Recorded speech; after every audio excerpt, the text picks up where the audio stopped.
জ্বালানি সংকট আর যান্ত্রিক ত্রুটির কারণে উৎপাদন ব্যাহত হওয়ায় গত কয়েকদিন ধরে লোডশেডিংয়ের কবলে দেশবাসী।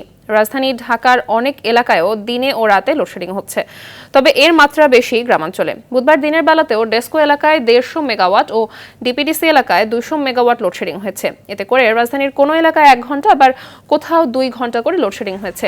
বিদ্যুৎ উৎপাদন বোর্ড পিডিবির তথ্য বলছে, বিদ্যুৎ উৎপাদনের বর্তমান সক্ষমতা 27,086 মেগাওয়াট। এর মধ্যে জ্বালানি স্বল্পতায় 3,846 আর রক্ষণাবেক্ষণ ও যান্ত্রিক ত্রুটির কারণে 3,835 মেগাওয়াট ব্যবহার করা যাচ্ছে না। এদিকে লোডশেডিং এর প্রতিবাদে নোয়াখালীর সদর উপজেলার দাঁতপুরে পল্লী বিদ্যুতের সাবস্টেশনে 2 দফা হামলা করেছে বিক্ষুব্ধ জনতা।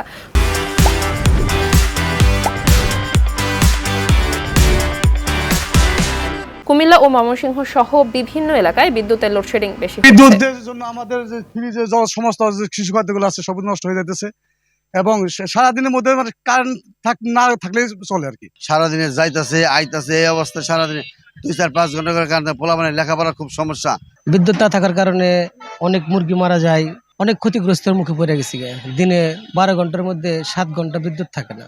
আমাদের প্রোডাকশন হচ্ছে না ঠিক মতন, 1 ঘন্টা থাকে আর 1 ঘন্টা থাকে না, এরকম প্রচুর আমাদের প্রোডাকশনের ক্ষতি হচ্ছে।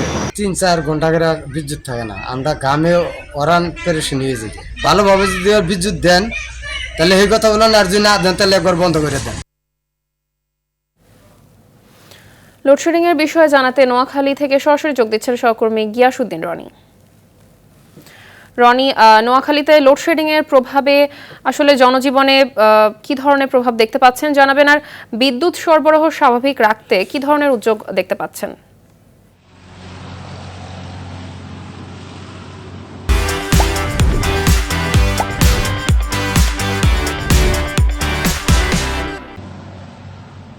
মাহবুবা, ধন্যবাদ। আপনি যেমনটি জানাচ্ছিলেন, নোয়াখালীতে পল্লী বিদ্যুৎ সমিতির আওতায় এখন পর্যন্ত প্রায় 8 লক্ষ গ্রাহক রয়েছে, আর এখানে রয়েছে 21টি সাব স্টেশন।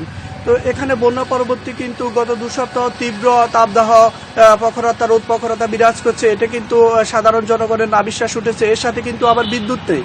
তো সব মিলিয়ে কিন্তু এখানকার মানুষ বিদ্যুৎহীনতায় কিন্তু ব্যাপক কষ্টে ভুগছে, এবং আপনি জানিয়েছেন যে এর মধ্যে এখানে কিন্তু লোডশেডিং এর প্রতিবাদে সদর উপজেলার দাঁতপুরে কিন্তু হামলার ঘটনা ঘটেছে। এই ঘটনায় প্রশাসনের পক্ষ থেকে মামলা করা হয়েছে। আমাকে নোয়াখালী পল্লী বিদ্যুৎ সমিতির জেনারেল ম্যানেজার জাকির হোসেন জানিয়েছেন যে ঘটনার পরপরই তিনি অসুস্থতা দেখতে যান এবং জেলা প্রশাসনের সাথে তারা এই নিয়ে বৈঠক করে। বৈঠক শেষে ওইখানকার স্থানীয় ইউপি সদর রাসেল সহ আরও অজ্ঞাত কয়েকজনকে আসামি করে মামলা দায়ের করে। এছাড়া এখানকার যে বিদ্যুতের যে হীনতা রয়েছে, যে সংকট রয়েছে, এটা নিয়ে আমি কথা বলেছি পল্লী বিদ্যুৎ সমিতির সাথে। তারা আমাদেরকে জানিয়েছে যে এখানকার দিনের যে চাহিদা এবং রাতের যে চাহিদা সে তুলনায় তারা অর্ধেকেরও কম পাচ্ছে এক এক ক্ষেত্রে।